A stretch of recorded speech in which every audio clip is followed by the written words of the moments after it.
Hey there, deep divers. Ever wished you could, hang out with a 17th century philosopher? I mean, Well, today we're traveling back in time to meet Lady Anne Conway, a woman way ahead of her time. yeah.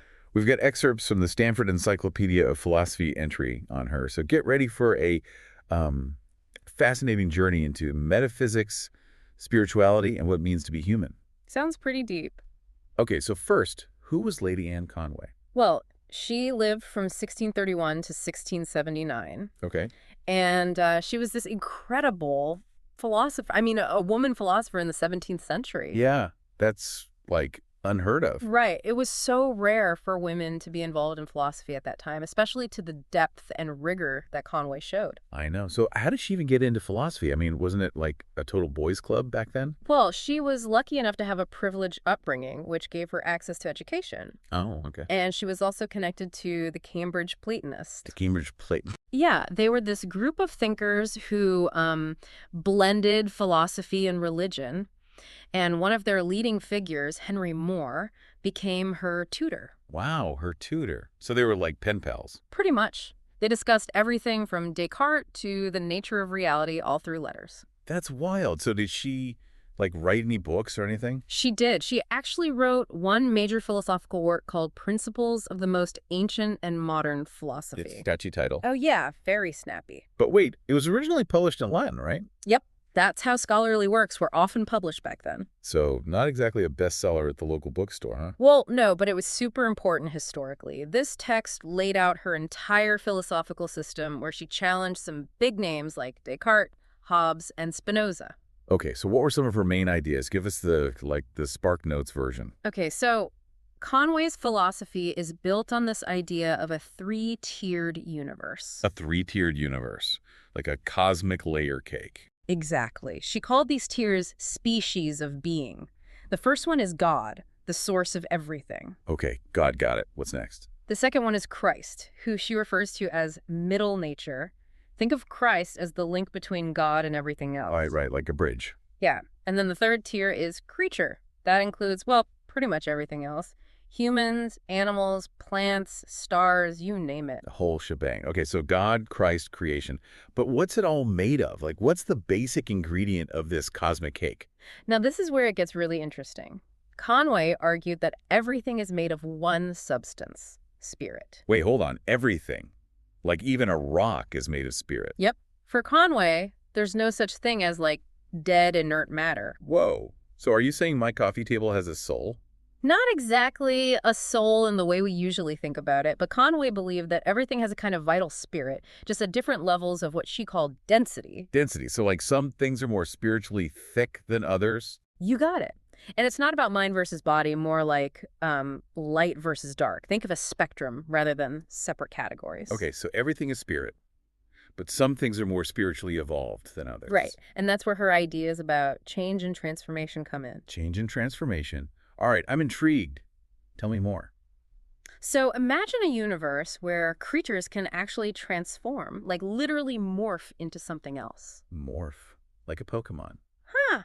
Well, kind of. She used the example of a horse transforming into a human over multiple lifetimes. Whoa, a horse becoming a human. How does that even work? Well, Conway believed that creatures could transmigrate. Transmigrate. Is that like reincarnation? It's similar, yeah. She believed that the soul, or what she called the dominant spirit, could move from one form to another. So the horse isn't just poof, gone. It's like its essence is still there, just in a new form. Exactly. That's mind-blowing. But if everything can change so much, how do we even stay the same? What makes me me? That's a great question. And that's where Conway's idea of the dominant spirit becomes super important. It's like the core of a being that persists throughout all its changes. Okay, so the dominant spirit is like the unchanging essence of a creature, even though its outward form might be in constant flux. Exactly. It's like the thread that connects all the different stages of a creature's existence. Wow, that's deep.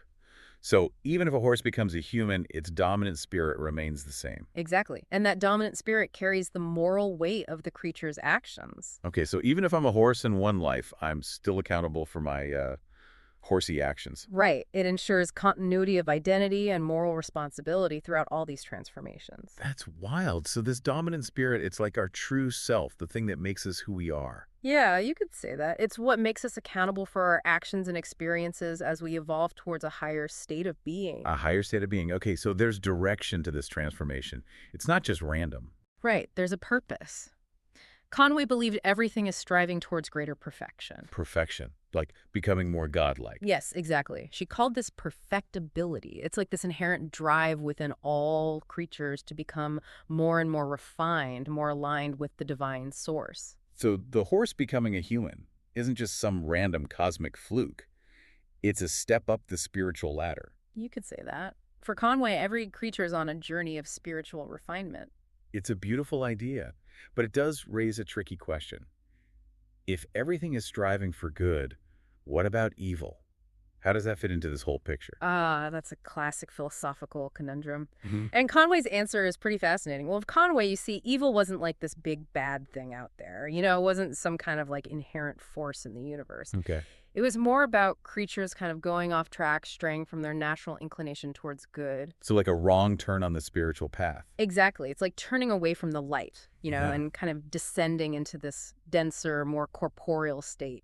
Interesting. So not so much about like demons and devils, but more about just making bad choices. Right. And this is where her take on pain and punishment gets really interesting. Pain and punishment. Okay, this should be good. Yeah.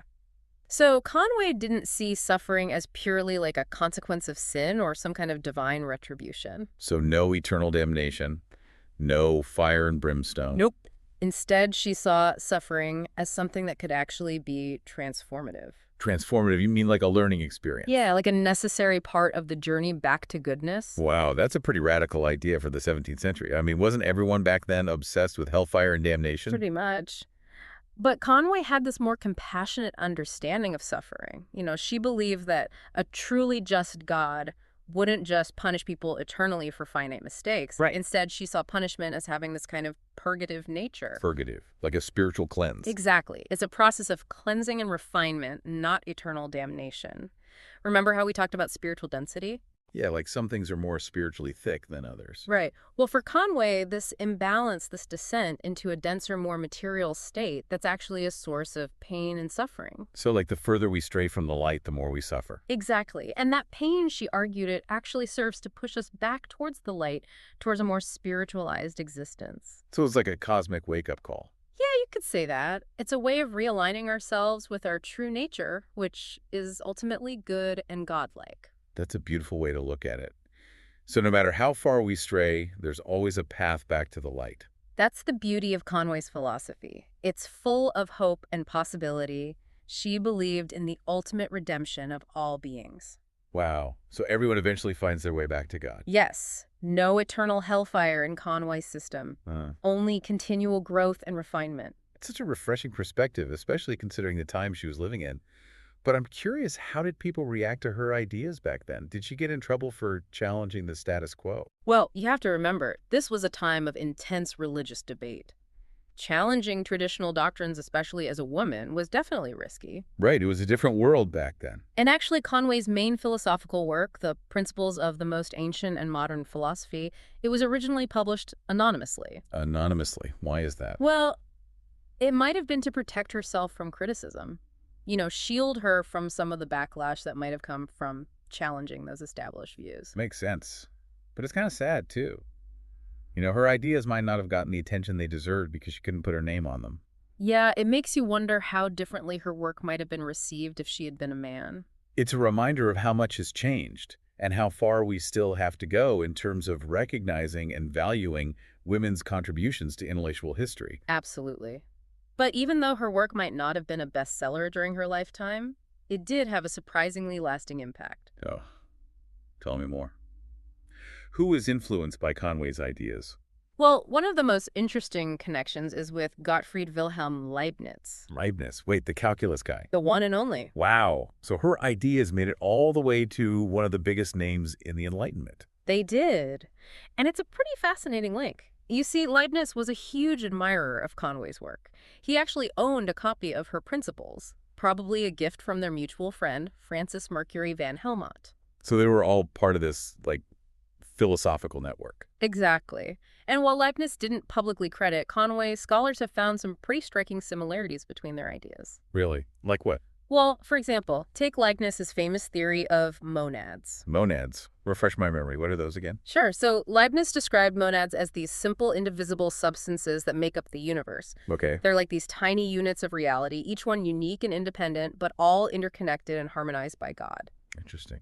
And how does that connect to Conway's philosophy? Well, both Conway and Leibniz were essentially talking about a universe built on a single fundamental substance. Right. Conway with her spirit and Leibniz with his monads. Exactly. And even though Leibniz talked about different types of monads, including mental and physical ones, his underlying philosophy, like Conway's, points to this one unifying principle behind everything. So both of them were challenging the traditional mind-body dualism that had dominated Western thought for centuries. Yes. They were both pushing the boundaries of philosophy, exploring new ways of understanding reality. It's amazing to think that Conway, a woman writing decades before Leibniz, was already grappling with these complex ideas. It really is. Her work is a testament to the fact that groundbreaking philosophical insights can come from unexpected places, and that we should always be open to revisiting those forgotten corners of intellectual history. Well said. Conway's story is a reminder that the history of ideas is much richer and more diverse than we often realize. As we've been talking about Conway, I keep thinking how her philosophy, it's like both heady and, well, kind of beautiful at the same time. Yeah. You know what I mean? Oh, totally. It's rigorous, but it's also got this poetic quality to it. Hmm. She's dealing with these really complex metaphysical questions, but there's also this sense of awe and wonder that comes through. Yeah, exactly. It's not just dry and academic. There's real heart in it. And you know what else strikes me? How relevant her ideas feel today. Yeah. Like centuries later, she's still speaking to some of our biggest concerns. Absolutely. I mean, think about her emphasis on interconnectedness, Right. right? That's so resonant with what we're grappling with now in terms of environmental ethics. And This understanding that everything's connected and we can't just exploit nature without consequences. right. And then there's her idea about suffering, about how it can be transformative, how even pain can have a purpose in our spiritual growth. That's huge, especially in today's world where there's so much negativity. It's easy to get bogged down in cynicism and despair. But Conway's philosophy, it's like this breath of fresh air. It's a reminder that even in the darkest times, there's always potential for growth and even redemption. It's really empowering, isn't it? Like no matter how bad things get, we can always choose to learn and grow from our experiences. Exactly. And it's not just about individual growth either. It's about recognizing our interconnectedness with all beings, that we're all part of this grand cosmic web. Yeah, that we're all in this together, striving towards something bigger than ourselves. Right. And that even our struggles, our pain, it can contribute to the unfolding of a more just and beautiful world. It's a beautiful vision. It's a vision that challenges us to look beyond the surface, to see the underlying unity that connects everything in the universe. And to recognize the inherent dignity and potential in every being, no matter how small or insignificant they might seem. It's a message of hope and possibility, a reminder that we have the power to shape our own destinies and to contribute to the evolution of consciousness itself. And what a powerful legacy to leave behind. Lady Anne Conway, a woman who dared to challenge the norms of her time, continues to inspire us centuries later. It's a testament to the enduring power of the human spirit to question, to explore, and to never stop seeking truth. And to the incredible contributions of women to the history of ideas, contributions that are often overlooked or dismissed, but that are essential to our understanding of ourselves and the world around us. Well, deep divers, we've reached the end of our journey into the fascinating world of Lady Anne Conway. We hope this deep dive has sparked your curiosity and left you with some food for thought. And that you'll continue to explore the rich and diverse landscape of philosophical ideas. Always remember, there's always something new to discover and new ways of seeing the world. Until next time, keep those philosophical gears turning.